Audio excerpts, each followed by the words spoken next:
নমস্কার, আমার politics topic চ্যানেলে আপনাদের সবাইকে স্বাগত। বিগত দিনগুলোতে যারা আমার অনুষ্ঠান দেখে আপনারা আপনাদের মতন মন্তব্য করেছেন এবং আপনাদের মনের ভাব প্রকাশ করে কমেন্টে জানিয়েছেন, ভালো মন্দ বিচার করে পাশে থেকেছেন। আগামী দিনগুলোতেও আপনাদের কাছে সহযোগিতা চাই এবং এই সহযোগিতার জন্য নতমস্তকে আপনাদের প্রণাম জানাই। যারা আজ নতুন আমার অনুষ্ঠান দেখবেন তাদের কাছে বিনীত অনুরোধ, একটু চ্যানেলটিকে সাবস্ক্রাইব করে পাশে থাকবেন। আমার এই পলিটিক্স টপিক চ্যানেলে নিত্য নতুন সারা দেশ এবং বাংলার পলিটিক্স সম্বন্ধে নিত্য নতুন ভিডিও পাবেন। যাই হোক, কথা না বাড়িয়ে সরাসরি চলে আসছি আজকের অনুষ্ঠানে। নিশ্চয়ই এতক্ষণে বুঝতে পেরেছেন কী নিয়ে অনুষ্ঠানটি হতে যাচ্ছে। যেহেতু আপনারা দেখেছেন ভিডিওর শুরুতে যে থাম্বেলটি রয়েছে, থাম্বেলেই লেখা রয়েছে ঋতব্রত তৃণমূল কালীঘাট তৃণমূলে না কুণাল ঘোষ ঋতব্রত তৃণমূলে। কেন আজকের এই ধরনের কথাটাই বলছি? দেখুন, রাজনীতিতে কোনোটাই অসম্ভব নয়, রাজনীতিতে সব সম্ভব। সেটা আপনারা বিগত দিনগুলোতেও দেখেছেন। যে ব্যক্তি 10 বছর ধরে একটি দলের বিরোধিতা করে এসছেন এবং সেই দলের প্রধানের সম্বন্ধে নানা রকম কুৎসা গালিগালাজ করে এসছেন, তিনি আবার সেই দলেরই 10 বছর পরে প্রধান হয়ে রাজ্য সামলাচ্ছেন। এটা স্বাভাবিক, সব কিছুই সম্ভব রাজনীতিতে। যারা বলেছিলেন আরএসএস বিজেপি হচ্ছে দেশ বিরোধী এবং ব্রিটিশের দালাল, তারাই আজকে দেশভক্তর গল্প শোনাচ্ছেন, বিজেপিকে সব থেকে বড় দেশভক্ত বানাচ্ছেন। যাই হোক, এগুলো আমরা রাজনীতিতে দেখি, কোনোটাই আমার বক্তব্য না। যা আমরা দেখেছি এক একজন মহামানবের মহানেতার মুখের বাণী আজও সোশ্যাল মিডিয়ায় ভেসে বেড়ায়, সেগুলোই আপনাদের সামনে তুলে ধরি। আপনারা সবটাই বুঝতে পারছেন কি বলতে চাইছি। কিন্তু এটা তো আর কাকতালীয় নয় যে হঠাৎ করে কেউ বিরোধী পক্ষে গিয়ে হাজির হবেন আর তাকে আসন দিয়ে বসিয়ে দেবে। এতটাও না, এতটাও বাংলার মানুষ অবুঝ না। আপনারা দেখেছেন যে মেট্রোপলিটনের তৃণমূলের পার্টি অফিসটা ঋতব্রত তৃণমূল আজ থেকে 1 মাস আগে দখল করেছিল। তা নিয়ে তর্ক বিতর্ক অনেক কিছুই হয়েছে।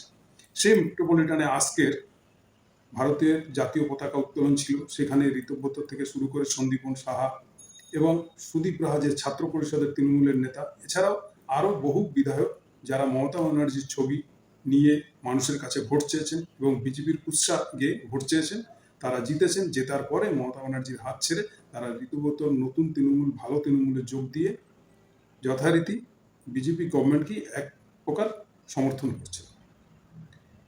এবার কথা হলো, সেখানে পতাকা উত্তোলন হবে আর সেখানে কুণাল ঘোষ হাজির, এটা একটু ব্যতিক্রম লাগছে না? কুণাল ঘোষ যেখানে তার পতাকা উত্তোলন ছিল সেখানে পতাকা উত্তোলন করেছেন, সেখানেও তিনি তার তৃণমূল কর্মীদের সাথে, সহপাঠীদের সাথে স্বাধীনতা দিবস পালন করেছেন। তারপরে ঠিক টাইম মতন যেখানে ঋতব্রত তৃণমূলরা পতাকা উত্তোলন করবেন, ঠিক সময়ে টাইমে পৌঁছে গেলেন সেখানে এবং পৌঁছে গিয়ে পতাকা উত্তোলন হলো। পতাকা উত্তোলনের পরে সেখানে বক্তৃতা দেওয়ার জন্য মাইক দেওয়া হলো কুণাল ঘোষকে এবং সেই কুণাল ঘোষ মাইকে বক্তব্য রেখেছেন। কি রেখেছেন? সেখানে তিনি বলেছেন বিজেপির সাংসদ অনন্ত মহারাজকে নিয়ে, যে তিনি নেতাজি সুভাষচন্দ্র বোসের সম্বন্ধে যে কুৎসা করেছেন, যে গালমন্দ করেছেন, এত সাহস পায় কি করে, এটা দেশ বিরোধী, নানা ধরনের কথা বলেছেন এবং বিজেপির কুৎসা গিয়েই তিনি পুরো বক্তব্যটা রেখেছেন। এবং ওখানে যারা ঋতব্রত তৃণমূল ছিলেন তাদেরকে বলেছেন যে আমরা তৃণমূল, সবাই আমরা তৃণমূল, সবাই আমরা মমতা বন্দ্যোপাধ্যায়ের প্রতীক চিহ্নে জিতেছি, আমরা সবাই একসাথে কাজ করব, আমাদের একটা পরিবার এবং আমরা বিজেপির বিরোধিতা করব বিরোধী পক্ষে থেকে। এবার ভাবুন তো, এই কথাটি যখন কুণাল ঘোষ এই বক্তব্যটি রাখে, তখন তারা চুপ মেরে সন্দীপন সাহা থেকে শুরু করে, ঋতব্রত থেকে শুরু করে, চন্দ্রিমা ভট্টাচার্য থেকে শুরু করে সবাই একে একে চুপচাপ দাঁড়িয়ে শুধু সেই ভাষণ শুনছেন। এটা হতে পারে? এবং তাকে ভাষণ দিতে দেবেন এবং সগৌরবে তিনি ভাষণ দেবেন, বিজেপির বিরোধিতা করবেন, এটা একটু ব্যতিক্রম আপনাদের কাছে মনে হচ্ছে না? তাহলে কি এরকম হতে পারে যে একে অপরের সাথে ভিতর মেলবন্ধন রাখছেন এবং ঠিক সময়ে এরা ডিগবাজিটা খাবেন এবং এরাও এদের তখন মনের ভাব খুলে বলবেন কেন তারা নতুন তৃণমূলে গেছেন, কেন মমতা ব্যানার্জির বিরোধিতা করেছেন, না হলে তাদের কেস দিয়ে জেলে পুরে দেওয়া হতো, তারা এই পরিস্থিতিতে থাকতে পারতো না। এটা কিন্তু আমি একটা জাস্ট সম্ভাবনার কথা বলছি। আপনারা আপনাদের মন্তব্য জানাবেন। যে আপনারাই হচ্ছেন জনতা জনার্দন, আপনারা আমার থেকে বেশি বোঝেন। এডুকেটেড পার্সন বহুত মানুষ রয়েছে বাংলায়, বিশেষ করে বাঙালি রাজনীতি মাঠে ময়দানে নাম না নেমে করলেও তারা রাজনীতির সম্বন্ধে প্রখর বুদ্ধি রাখে, এটা আমার ধারণা। এবং বিগত দিনগুলোতেও দেখেছি বিচক্ষণ ব্যক্তি বহু রয়েছে। তাই তাদের প্রতি শ্রদ্ধা জানিয়ে আপনাদের কাছে বিচারটা ছাড়লাম, আপনাদের কমেন্টের অপেক্ষায় থাকলাম এবং আপনারাই এর বিশ্লেষণ করে কমেন্টে উত্তর জানাবেন। দেখুন, এইবারে একটা কথা বলছি, যেখানে একটা জিনিস জানবেন, যেরকম বামফ্রন্ট সরকার থাকাকালীন তারা এই কৌটো নাড়ানোর থেকে চাঁদা নিতেন কুপন দিয়ে।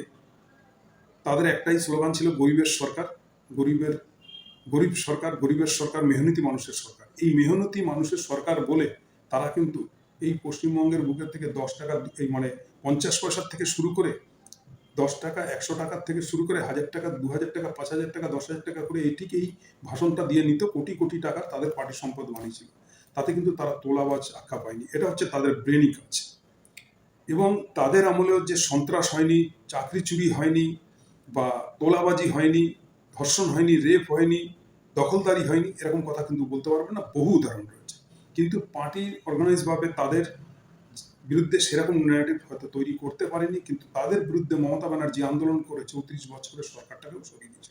ঠিক সেরকম তৃণমূলের বিরুদ্ধেও আজকে দীর্ঘদিন ধরে যে ন্যারেটিভটা তৈরি করেছেন বিজেপি গভর্নমেন্ট, এটাকে মানতে হবে। কিরকম, তার একটা উদাহরণ দিই, আপনারা একটু মিলিয়ে নেবেন। 2019 সালে যখন লোকসভা ভোট হয়, তখন আপনারা দেখেছেন এই বামফ্রন্ট চারিদিকে বহু তাপর নেতা নেত্রীরা একটাই জিনিস প্রচার করেছেন যে আমরা তৃণমূলের হাতে শেষ হয়েছি। অতএব গুজরাট অনেক উন্নয়ন করেছে, মোদিজির অনেক ভালো কাজ করেছেন, এই করেছেন সেই করেছেন, মোদিজির প্রশংসা করে তাদের কর্মীদেরকে বলেছে তোমরা ভোট দাও বিজেপিতে। এবার তারা ভোট দিতে গিয়ে সেই কর্মীগুলো কিন্তু ডাইভার্ট হয়ে গেছে বিজেপিতে, এবং ভোট সংখ্যাও তখন থেকে বাড়ে এবং তাদের 18টা এমপি এই বাংলার বুকে আসে প্রথম। সেই ক্রেডিটটা কিন্তু দিলীপ ঘোষ নেয়। তখন দিলীপ ঘোষ ছিলেন বিজেপির রাজ্য সভাপতি। আদৌ কিন্তু দিলীপ ঘোষের ক্রেডিট নয়, কারণ ওই মারবো কাটবো, পুঁতে দেবো, ইট মারবো, পাটকেল মারবো, এই দিয়ে রাজনীতি হয় না। যাই হোক, যেভাবেই হোক তিনি তার প্রশংসাটা পেয়েছেন সেই টাইমটা। এইটা গেল। তারপরে থেকে ইডি সিবিআই থেকে সারা দেশব্যাপী যেটা করছেন, কে বলবেন তার বিরুদ্ধে কথা? কেন্দ্রের সরকার তারা ডবল ইঞ্জিন বুঝিয়েছে। ডবল ইঞ্জিন হলে এই উন্নয়ন হবে, মানে দুদিকেই একই সরকার থাকলে অনেক উন্নয়ন হবে, এই হবে সেই হবে, অনেক রকম বুঝিয়েছে। এবং 2021 সালের থেকে যে এই তৃণমূল সরকারের যেগুলো ভারত সরকারের থেকে পাওনা যেসব অনুদানগুলো, যেসব ট্যাক্সের টাকা বলুন, জিএসটি বলুন, অনেক, এবং আবাসন যোজনা বলুন, 100 দিনের কাজ বলুন, পুরো স্তব্ধ করে দিয়েছে, সব স্টপ করে দিয়েছিল, উন্নয়নটাকে থামিয়ে দিয়েছিল। তা সত্ত্বেও কিন্তু মমতা ব্যানার্জি বহু প্রকল্প, বহু উন্নয়ন করেছে এই রাজ্যে, এটা মানতেই হবে। এর সাথে সাথে তাদের একটা চোর বদনাম এবং সবকিছু দিয়ে, যে চোরির বদনাম বলুন, তোলাবাজির বদনাম বলুন, আজকের কেন্দ্র সরকারের তার বহু গুণ দুর্নীতি চোখের সামনে আপনাদের ভাসছে এবং দেখছেন সেসব আন্দোলন। মানে তাদের ক্ষেত্রে হচ্ছে গিয়ে লক্ষ লক্ষ কোটি টাকার, সেটা এলআইসি স্ক্যাম বলুন, কয়লার স্ক্যাম বলুন, পেট্রোল বলুন, নিট পরীক্ষা বলুন, একের পরে এক দেশের সোনা বেচে দিচ্ছেন সবকিছু। এবং এত বিদেশ ঘুরেছেন, হাজার হাজার কোটি টাকা শেষ করেছেন। পিএম কেয়ার ফান্ডের কোনো হিসাব নেই। রাম মন্দিরের চাঁদা লুট, শুধু রাম মন্দির না, বহু মন্দির, এরকম বহু আছে। কিন্তু সেই ন্যারেটিভটা তৈরি করতে পারেনি বিরোধীরা। আজকের যদিও সক্ষম হয়েছে, বাংলা ছাড়া সব রাজ্যগুলোতেই সেই আন্দোলন এর আঁচ ছড়িয়ে পড়েছে এবং বহু বিজেপি নেতা পদত্যাগ করছেন। এবং পার্লামেন্টে অমিত শাহ এবং মোদী তো 1.5 মাস ধরে যেতেই পারেননি, এবং যা হচ্ছে তা আপনারা সোশ্যাল মিডিয়ার মাধ্যমে দেখতে পাবেন। কারণ হচ্ছে কি, গদি মিডিয়া তো এগুলো দেখাবে না, গদি মিডিয়া সব কেনা এখন, তাদের বলি আবার হবে। এটা গেল যেরকম। এবার চোর তৃণমূলের চুরি যে করেনি সবাই সাধু তা হয়। আমি বলবো চুরি তো হয়েছেই, সবাই সাধু মোটেই না। কিন্তু যেগুলো চুরি হয়েছে, যেসব নেতারা, তারা হাই প্রোফাইল নেতা, সব তাদের হাত ধরেই হয়েছে আর মিলেমিশে হয়েছে। তারা দেখুন আজকের কিন্তু সব সেটিংয়ে চলছে। কিন্তু মরছে কারা? সাধারণ কর্মী, সাধারণ বুথ সভাপতি, প্রাক্তন বিধায়ক, এদেরকে ডিম থেরাপি থেকে শুরু করে, এদের ঘরবাড়ি লুটপাট থেকে শুরু করে, মারধর থেকে শুরু করে, হেনস্থা থেকে শুরু করে, এবং একের পর এক কেস দিয়ে, তোলাবাজি থেকে শুরু করে নানা রকম কেস সাজিয়ে তাদের বিরুদ্ধে তাদের কিন্তু জেলে পুরে দেওয়া হচ্ছে। আর বাংলার কিছু মানুষ আছে, তারা ভাবছে সত্যি তৃণমূল এত বড় তোলাবাজ এবং এত বড় দুর্নীতিবাজ। এটা কিন্তু একটা নেগেটিভ তৈরি করছে। আপনারা একটু ভালো করে জেনে দেখবেন, আপনার পাশের বাড়ি বা আশেপাশের বাড়ির যে তৃণমূল কর্মীর সাথে যে হেনস্থাটা হচ্ছে, সত্যি কি সেই তৃণমূল কর্মীটা খারাপ ছিল বা আপনার কোনো ক্ষতি করেছে? আমি কিন্তু আমার চোখে দেখেছি বহু ভালো তৃণমূল কর্মীর প্রতি যে ধরনের মানে অত্যাচার হয়েছে, মানে ভাবাই যায় না, এবং ইতিহাস নজির করে ফেলেছে, এবং পুলিশ প্রশাসন নির্বাক দৃষ্টিতে সেগুলো তাকিয়ে দেখেছে। আপনারা দেখেছেন সোশ্যাল মিডিয়ার মাধ্যমে বহু মহিলা কর্মীদের যেভাবে হেনস্থা করা হয়েছে। এর পূর্বে জনসমক্ষে দিনের বেলা সবার সামনে বাংলার বুকে এরকম ইতিহাস ঘটায়নি, কিন্তু তার সত্ত্বেও রাজ্য সরকারের কোনো টনক নড়ছে না। রাজ্য সরকার চুপচাপ দেখছেন এবং প্রশাসন নির্বাক দৃষ্টিতে তাকিয়ে রয়েছে। তাই ক্ষমতা কিন্তু চিরকাল কারো থাকে না। এই যে জিনিসটা সৃষ্টি হলো, এর প্রতিক্রিয়া কিন্তু এইভাবেই চলতে থাকবে। কারণ এই একটা জিনিস জানবেন, যে মানুষটি বিনা অপরাধে আঘাত খায় সে কোনোদিন কিন্তু ভুলে না। চোর চাপাড়াটা ভুলে যায়, কারণ তারা জানে আমি চুরি করেছি, আমার এটা পাওনা ছিল। তাই সবাই চোর না। দেখেছি বহু নেতার এলাকায় এত পপুলারিটি, এত প্রশংসা, মানুষ তাকে দেখে একদম আমাদের ফ্যামিলির লোক এত মানে কি বলবো, প্রশংসা পঞ্চমুখ।